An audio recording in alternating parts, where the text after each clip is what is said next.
Lalu seberapa besar dampak penutupan Selat Hormuz bagi perekonomian di Indonesia? Kita bahas bersama Kepala Center of Food, Energy and Sustainable Development INDEF, Institute for Development of Economics and Finance, Abra Talatov. Selamat malam, Bung Abra. Selamat malam, Mas Radi. Baik, langsung saja Bung Abra, dampak yang paling cepat dan paling terasa imbas perang Amerika Serikat-Iran bagi Indonesia ini apa sebenarnya? Selain tadi juga dijelaskan soal energi, pasokannya, apalagi yang paling terasa? Ya, jadi yang perlu kita waspadai adalah bahwa gangguan distribusi minyak global melalui Selat Hormuz ini akan bisa langsung dirasakan oleh Indonesia dengan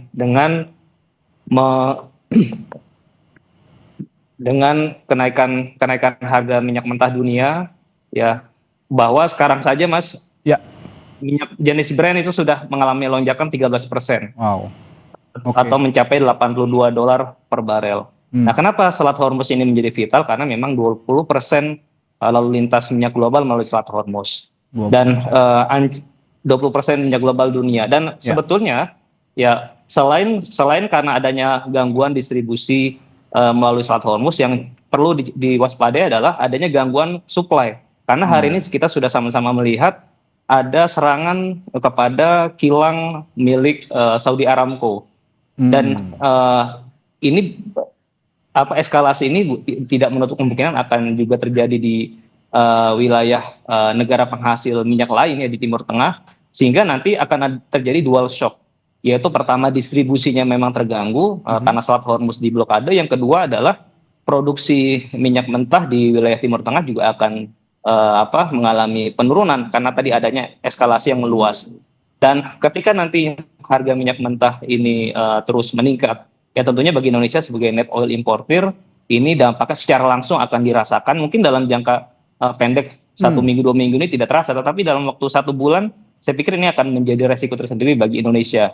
Dan kita harus belajar juga dari pengalaman tahun 2022 ketika pecah perang Rusia Ukraina. Ya, waktu itu harga minyak mentah tembus sampai $120 per barel, dan implikasinya waktu tahun 2022 subsidi energi kita melonjak dari 150 triliun menjadi 550 triliun.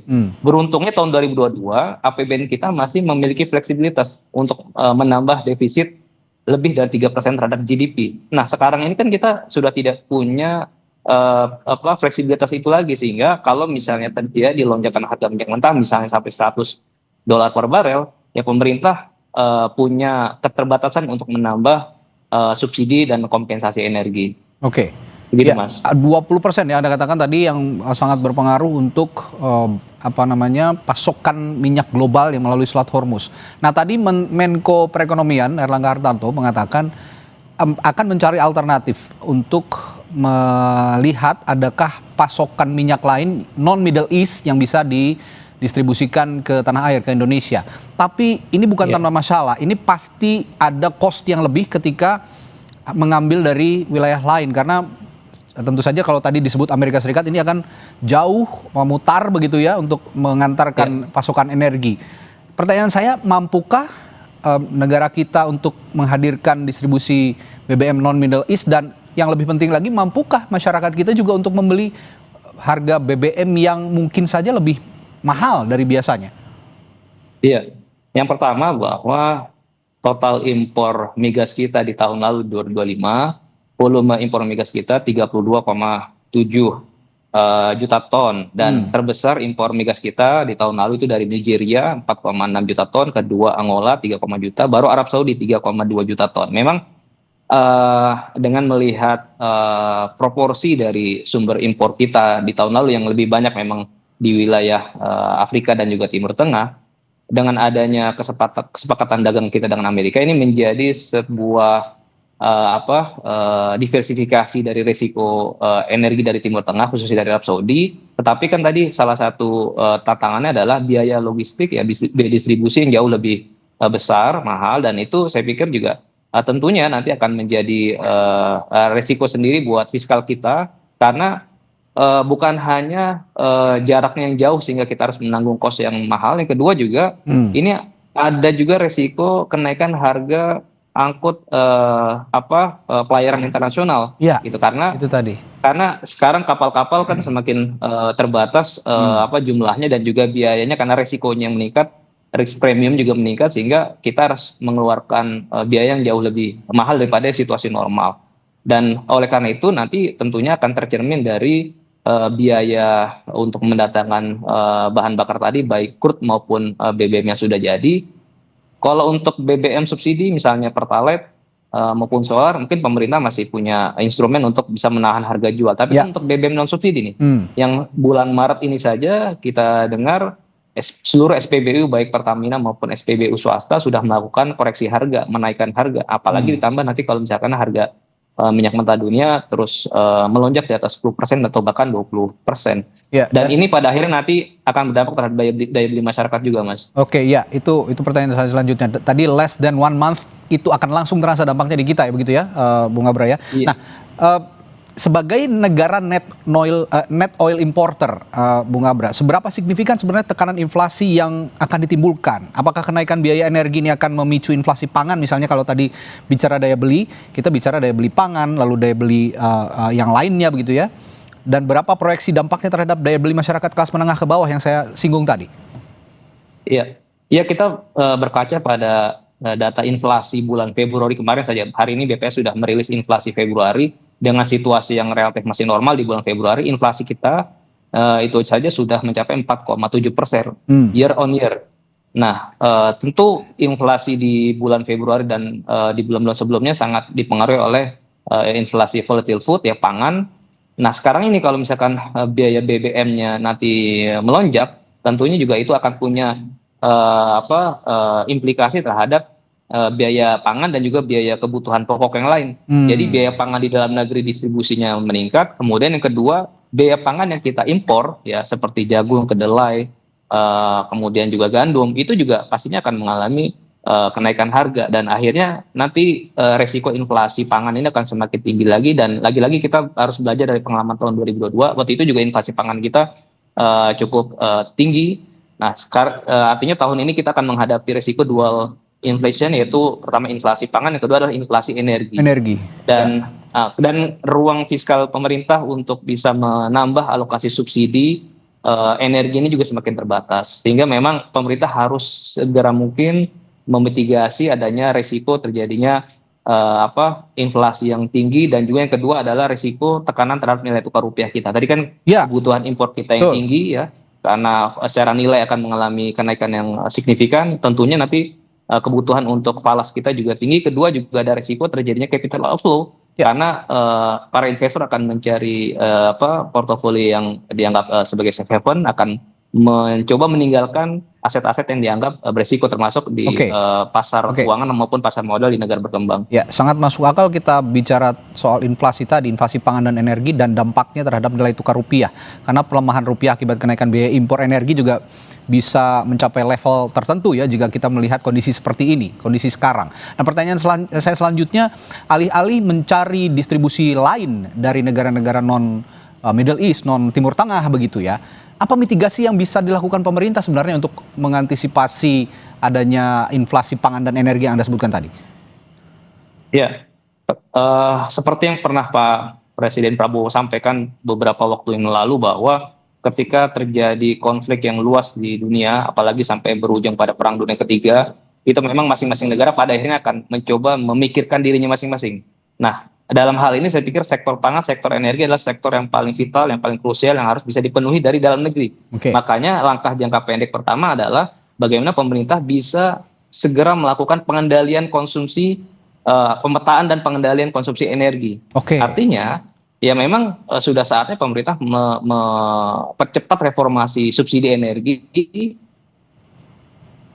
dengan tidak terjadinya kebocoran konsumsi energi untuk subsidi. Kemudian yang kedua juga melakukan diversifikasi energi dari sumber bahan baku di dalam negeri, misalnya dengan melakukan mempercepat produksi biofuel maupun sumber energi terbarukan lain. Nah, yang ketiga juga langkah yang paling rasional adalah melakukan kontrak jangka menengah jangka panjang secara cepat.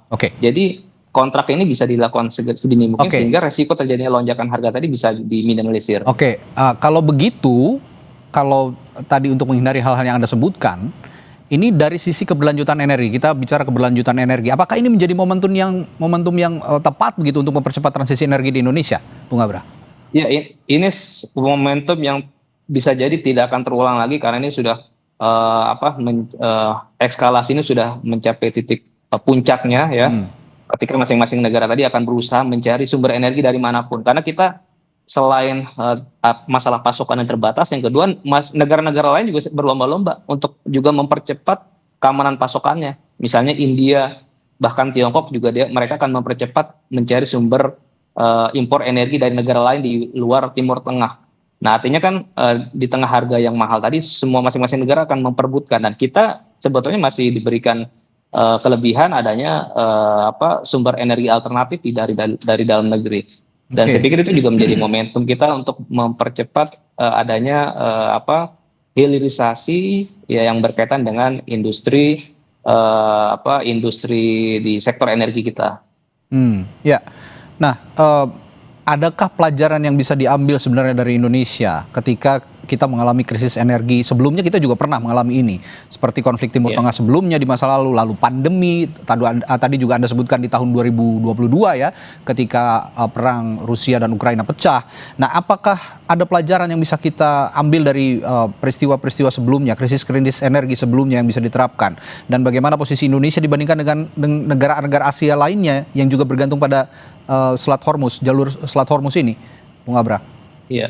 Iya, sayangnya kita seringkali melewatkan momentum untuk memperbaiki ketahanan energi kita dari satu krisis ke krisis yang lain gitu.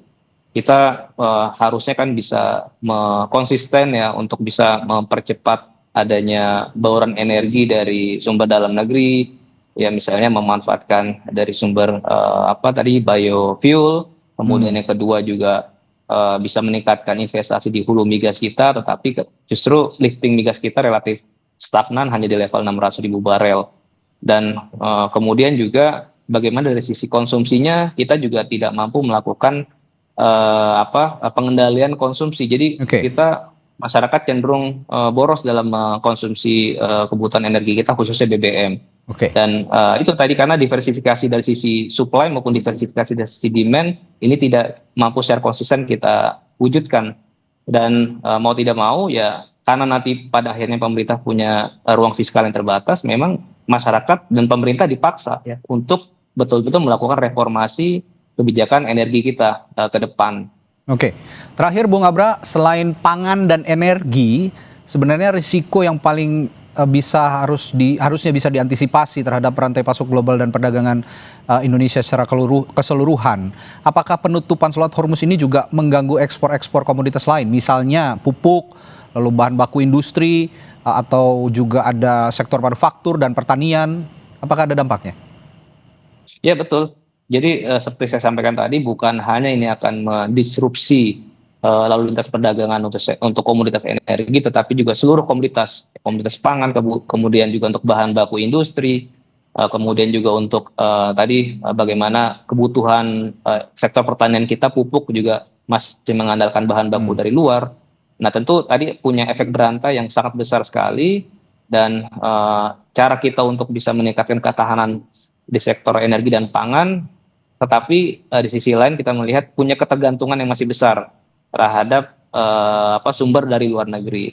Maka memang mau tidak mau pemerintah harus betul-betul ini menjadi early warning untuk bisa mempercepat mitigasi tadi, Mas, dengan mengandalkan sumber-sumber yang ada di dalam negeri, mempercepat adanya investasi di hulu energi maupun di sektor pertanian, meningkatkan produktivitas pertanian kita dengan dengan bahan baku yang ada di dalam negeri.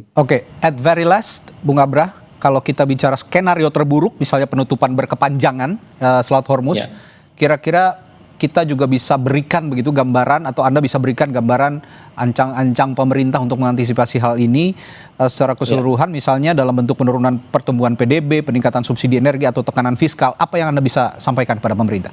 Ya, ini pemerintah memang perlu memonitor hari demi hari, minggu demi minggu.